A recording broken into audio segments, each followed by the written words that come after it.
Assalamualaikum anak-anak Ibnu Hayyan yang luar biasa. Semoga kalian selalu sehat. Kembali lagi kita akan belajar bersama Ustaz Harum. Kita akan melanjutkan pelajaran kita. Tema 2, udara bersih bagi kesehatan. Subtema yang kedua, pentingnya udara bersih bagi pernapasan. Hari ini kita akan belajar mengenai gangguan organ pernapasan. Sebelum belajar, mari kita ucap basmalah. Bismillahirrahmanirrahim.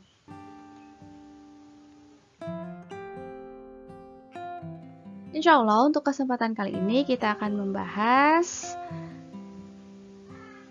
mengenai gangguan pernapasan pada manusia dan juga penyakit pada organ pernapasan.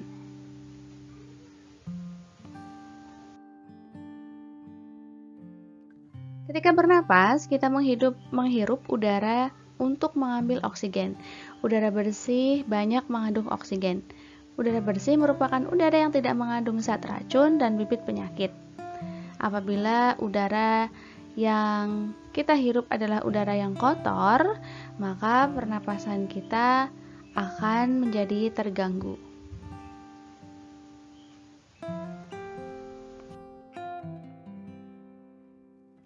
Nah, apa yang menyebabkan pernapasan menjadi terganggu?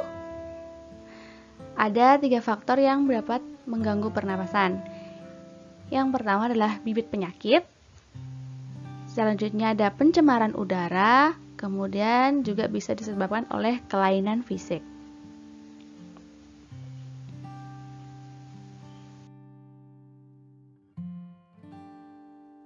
Gangguan pernapasan dapat disebabkan karena bibit penyakit. Bibit penyakit tersebut dapat menimbulkan beberapa penyakit seperti flu. Nah, penyakit flu ini disebabkan oleh virus. Flu juga mudah ditularkan melalui udara. Kemudian ada juga penyakit tuberkulosis. Penyakit ini disebabkan oleh bakteri Mycobacterium tuberculosis yang menyerang paru-paru. Tuberkulosis juga mudah ditularkan melalui udara. Selanjutnya ada juga flu burung, penyakit flu burung. Penyakit ini disebabkan oleh virus H5N1. Awalnya virus ini hanya menyerang unggas saja, tetapi virus ini mengalami perubahan genetik sehingga dapat menyerang manusia.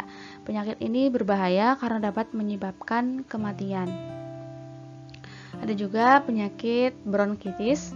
Penyakit ini disebabkan oleh virus yang mengakibatkan peradangan pada bronkus. Ada juga penyakit pneumonia.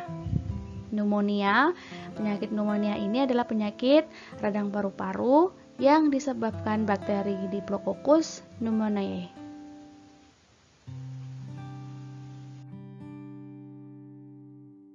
Nah, faktor yang berikutnya adalah pencemaran udara. Udara yang tercemar berasal dari polusi udara yang didapat dari asap kendaraan, asap pabrik, dan juga asap rokok. Sampah-sampah yang bertebaran dan saluran air yang tersumbat juga dapat menimbulkan polusi.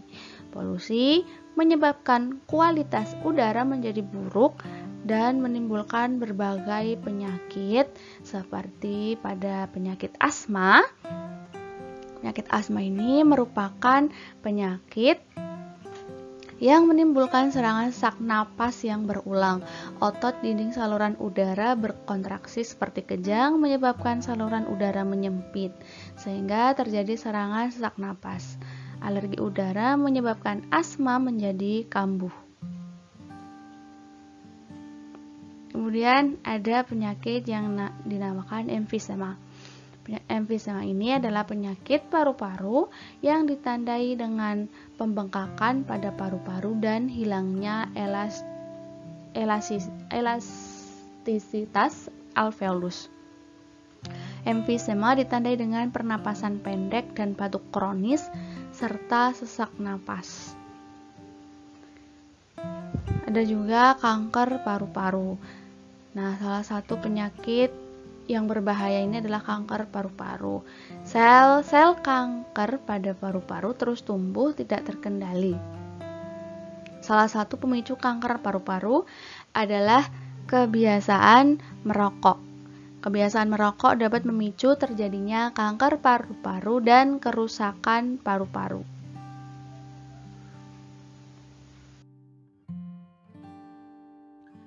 Faktor gangguan pernapasan yang lain adalah kelainan fisik.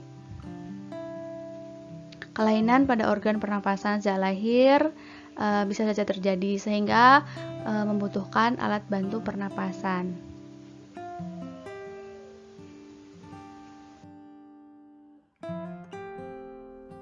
Kali ini kita akan membahas beberapa penyakit yang ada pada sistem pernapasan. Nah, organ pernapasan manusia itu dapat terserang penyakit. Beberapa berasal dari dalam tubuh maupun luar tubuh.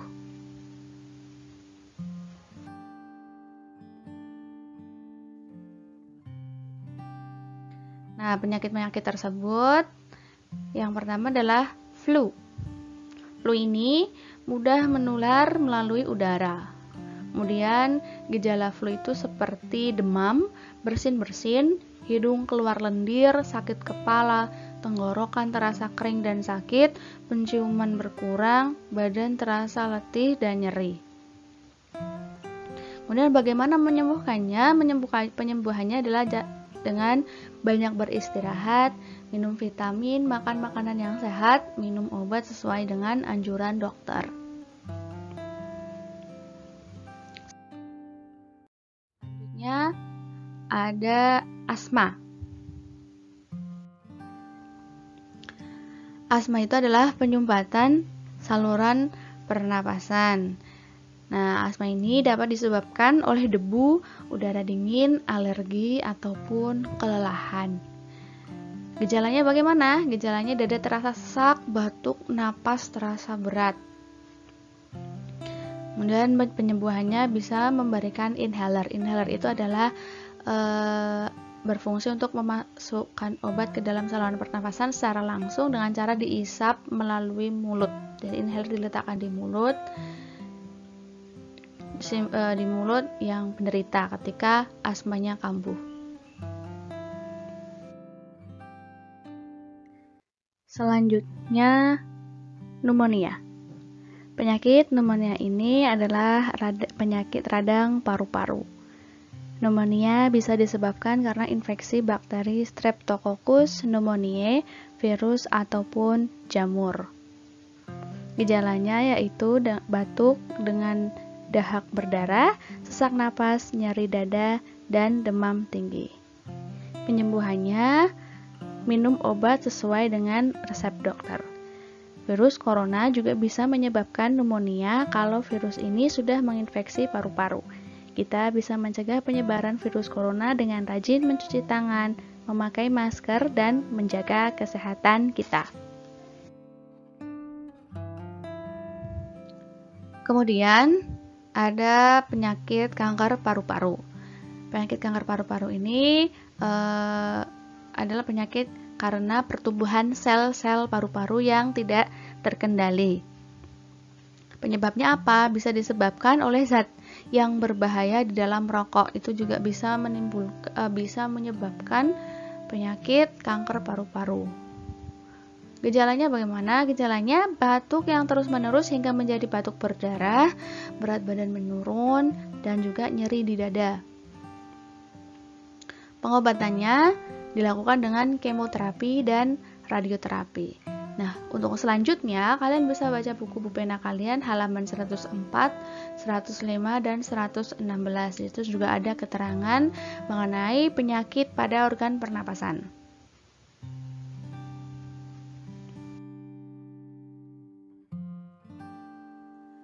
Nah, anak-anak semuanya, berbagai penyakit pada prinsipnya dapat dicegah.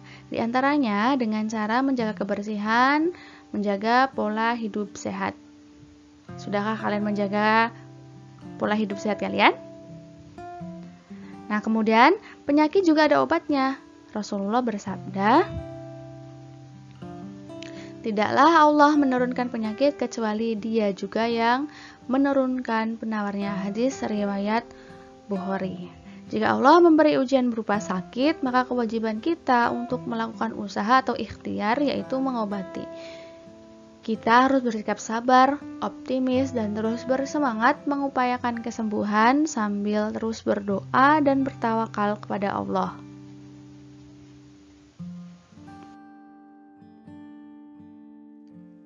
Kemudian untuk kalian ada tantangan dari Ustazah. Tantangannya apa?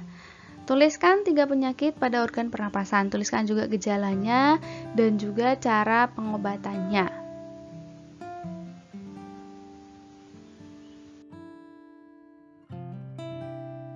Itu tadi pembelajaran kita mengenai gangguan pada organ pernapasan.